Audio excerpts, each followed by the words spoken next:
Israel's given the go-ahead to building 1,100 homes in the disputed area of East Jerusalem. Now, that's likely to further complicate relations with the Palestinians and the frozen Mideast peace talks.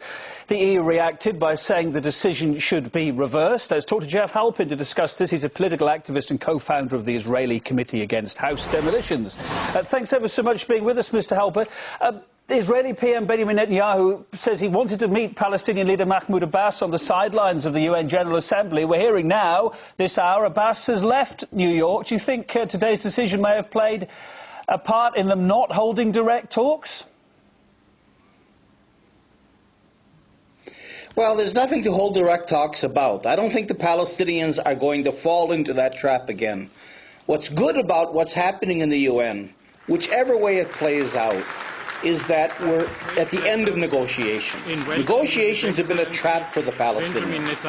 And it's very clear. Today, the Israeli government announced it's going to build 1,100 new settlement units.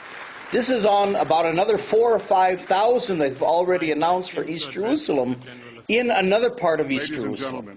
So it's clear that on the ground, nothing is stopping Israel. In other words, if you have negotiations that in which Israel, and this is what Abbas is saying, in which Israel stops settlement construction, it stops creating facts on the ground, maybe. I don't think negotiations will really succeed because Israel has no intention of giving up the occupied territories. So but still, at least it would freeze all the settlement building. So, Jeff, yes. I mean, what you're basically saying then, I don't want to put words in your mouth, but I guess the gist of what you're saying is it looks like Israel believes that decision's sewn up in Israel's favour and the US's favour already, yeah? Well, that's right. It's a fixed game. And that's why I think Russia and the EU, actually, and the UN, 3 out of the 4 quartet partners, are very critical of the United States and aren't going along with it. Because basically, Israel has created facts on the ground over the last 44 years that have really made its occupation irreversible. I mean, you've got 500,000 Israelis, more than 500,000, living in the occupied territories.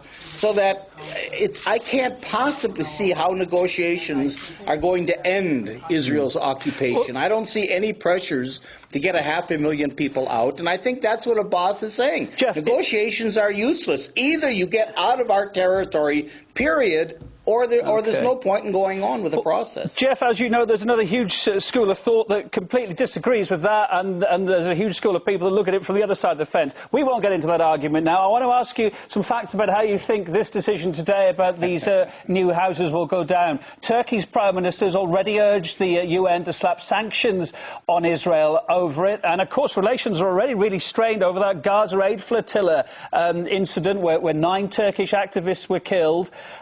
What do you think the UN's reaction is going to be as well? I don't think Israel has anything to worry about. From its point of view, there are 3 countries that matter. The other 190 are irrelevant. The 3 countries are the United States, Britain, and Germany. As long as they're behind Israel's policies, or at least, even if they criticize, as long as they prevent sanctions and provide this umbrella for Israel, Israel has nothing to worry about. Who's going to sanction it? Who's going to force it to get out? Who's going to put pressures on Israel? It has that absolute support of Germany, Britain, and the United States, and that's all it needs. It can thumb its nose at the other 190 countries. They have nothing that they can do in order to force Israel out. And is that what it's doing to the quartet of Mideast negotiators as well, urging Israel right now to stop building on the disputed territories? Seems to be saying, don't want to know, doesn't it, even to the quartet? A powerful voice. Of course. Why? But this has been for years and years. I mean, the Mitchell report was 10 years ago. You know, demands to stop settlements were 40 years ago. The Bush administration of Bush the father stopped $10 billion of loan guarantees to Israel because of settlements. Israel goes ahead with the settlements because it can. Nobody's going to really stop it. even if there's criticism. And at the end of the day, you've prejudiced negotiations. That's the whole point of it. Israel will not go into negotiations unless the outcome is determined from the beginning. And you determine the outcome of negotiations. You determine what we're going to negotiate, what the parameters are, by the facts on the ground. And the facts are so massive today. It's not only the settlements. It's house demolitions, it's the wall, it's the expropriation of Palestinian land, it's a massive highway system that Israel's laid over the occupied territories. Israel has really already incorporated the occupied territories into Israel. So it's over. What negotiations do for Israel is they allow it to keep the status quo going. There's an appearance that we're willing to talk and that they're the bad guys because they don't want to talk. But in fact, Israel is scrambling on the ground. The occupation gets stronger and stronger. And finally, Abbas has finally said, look, there's nothing else to talk about. Either we get a state on the 67 borders or you know, we'll see what happens. But we're not going to go back to the Bush letter that says Israel can keep its settlement blocks. I mean, the Obama policy is more extremely pro-Israel than Bush's policy was. Jeff, we could talk an awful lot about this. There's a heck of a delay on the line as well between me talking to you and you answering. I just wanted to say thank you for your time.